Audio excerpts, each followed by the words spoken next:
آپ کو کچھ آ رہا ہے، کیونکہ آپ ناسبیوں کے ساتھ بیٹھتے ہیں نا تو آپ کو بہت کچھ آ رہا تھا. کریں الٹی، آپ لگائیں ان کو، کریں ساری الٹیاں کر دیں آپ.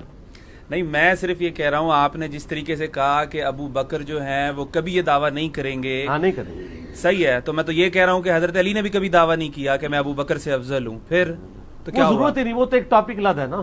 نہیں تو بات تو ایک ہی وائس میں ورسا آپ بھی کو کر بتا رہا لینا. ہوں. ہاں وہ اس لیے میں آپ کو بتا رہا ہوں کہ جب اہل بیت کا ذکر ہو رہا ہوتا ہے تو ان کو صحابہ سے ایکسکلوڈ کر کے تصور کیا جا رہا ہوتا ہے.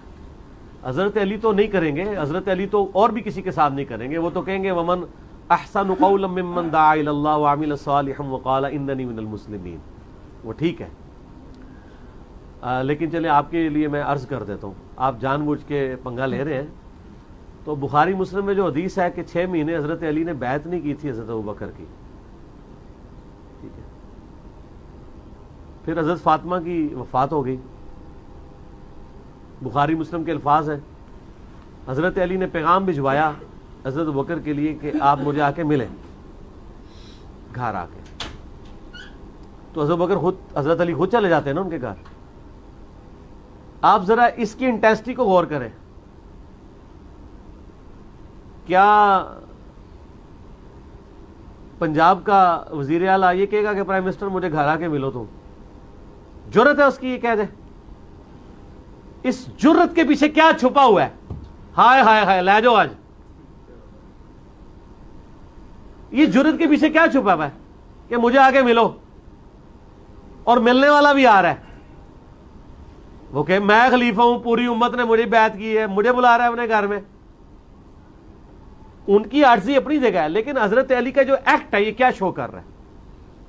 ان کو پتا تھا اہل بیت کا سٹیٹس کیا ہے. اور پائی سد سکتے نے، انہوں نے گھر دین نازل ہویا ہے. ابو بکر نے دین قبول کیتا ہے نا، علی نے تو گھر دین آیا ہے. اور ساتھ کہا کہ کسی کو ساتھ لے کے نہیں آنا. اور حضرت عائشہ کے الفاظ ہیں بخاری مسلم میں کہ وہ عمر کے جانے کو ناپسند کرتے تھے حضرت علی. کیوں؟ ان کو پتا تھا کہ حضرت عمر شارٹ ٹیمپر ہے اور حضرت بکر دھیمے مزاج کے ہیں. این ممکن ہے کہ کوئی وہ ایسی بات کرے اور معاملہ خراب ہو جائے. تو بخاری مسلم کے الفاظ ہیں کہ حضرت بکر آئے اور حضرت علی نے ان کو کہا کہ اے ابو بکر، جو اللہ نے آپ کو ہم پہ فضیلت دی ہے اس امر خلافت میں، ہم آپ سے کوئی حسد نہیں کرتے کہ آپ کو امت نے چن لیا، لیکن کیا اہل بیت رسول ہونے کے ناطے یہ ہمارا حق نہیں تھا کہ آپ بھی ہمیں بھی اس میں شامل کرتے اس مشورے میں؟ اس بات پہ حضرت ابوبکر صدیق رو پڑے. کیوں روئے؟ ہونا تو چاہیے تھا کہ جس طرح آج ناسبی کھڑے ہو کے تو بڑے بڑے جواب دے رہے ہیں، تو حضرت ابوبکر بھی ایک جواب گاڑ کے بتا دیتے کہ یار علی تجھے نہیں پتا یار کتنی مصیبت تھی، وہ سعد ابن عبادہ نے اپنا وہ لادہ ایک مسئلہ کھول لیا تھا، یہ تھا وہ تھا.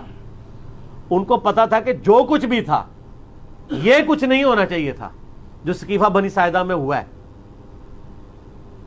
آج اگر حضرت ابوبکر زندہ ہونا، یقین کریں ان سے ذرا یہ اسلامک ہسٹری کے 2 ٹکڑے دکھائے جائیں، خون کے آنسو روئیں کہ سقیفہ بنی ساعدہ کے افیکٹ کہاں تک گئے ہیں، قیامت تک جا رہے ہیں. آج تو ہم ڈیسائیڈ کر سکتے ہیں، چلے اس زمانے میں تو کوئی کہہ سکتا تھا، آج تو ہمیں نظر آ رہا ہے نا امت ایک ہی نہیں ہو رہی. آدھی بات تو انہوں نے اس وقت بھی ایکسپٹ کر لی کہ یہ ہوا ٹھیک نہیں ہے. کیوں؟ وہ رو پڑے. جب کسی شخص کو کسی غلطی پہ آر دلائی جائے اور وہ اس کی جسٹیفیکیشن دینے کے بجائے رونا شروع کر دے تو اس کا مطلب کیا ہوتا ہے کہ وہ اس غلطی کو مان رہا ہے. کیا ہو گیا تھا وہاں پہ؟ ہو جاتا چلے وہاں ڈیسائیڈ ہو جاتا کہ بھئی سقیفہ بنی ساعدہ پہ کہ سعد ابن عبادہ اور سارا معاملہ ٹیکل کر کے بیعت کیے بغیر کہتے ہیں بھئی حضور کو دفنا لینے دو، پھر ڈسیزن کر لیتے ہیں تم لوگوں نے کیا کام کیا ہے. ابھی تو ہم نبی علیہ السلام کے غم سے فارغ نہیں ہوئے، فی الحال اس مسئلے کو ہم پوسٹ پون کرتے ہیں، فلاں تاریخ کو ہم فلاں جگہ میٹنگ کریں گے اور خلیفہ چن لیں گے. یہ آپشن ہو سکتا تھا کہ نہیں؟ مجھے بتائیں آپ. چند لوگوں نے مل کے چن لیا اور بعد میں وہ تو حضرت بکر کی شخصیت بہت بڑی تھی تو اس لیے اتفاق ہو گیا. انصار میں سے خود بھی کوئی نہیں کھڑا ہوا. لیکن مس ہینڈلنگ آپ اس کو مانیں گے، خود سیدنا ابوبکر مانے، اور آج تو بڑی آسانی سے ہم اس کو کہہ سکتے ہیں. حتیٰ کہ صحیح بخاری میں حضرت عمر خود کہہ رہے ہیں کہ ابو بکر کی جس طریقے سے خلافت قائم ہوئی اس کو کبھی کوئی دلیل نہ بنائے، وہ کیٹاسٹرافک کنڈیشن تھی. آندہ مسلمانوں کے مشورے کے بغیر جسے خلیفہ چنا گیا اس کا انجام قتل و غارت ہوگا. حضرت عمر خود اس کو دلیل کے طور پیش کریں گے ابو بکر کی پلی کبھی نہیں لینی ہے. اس طریقے سے خلیفہ نہیں چنا جانا چاہیے.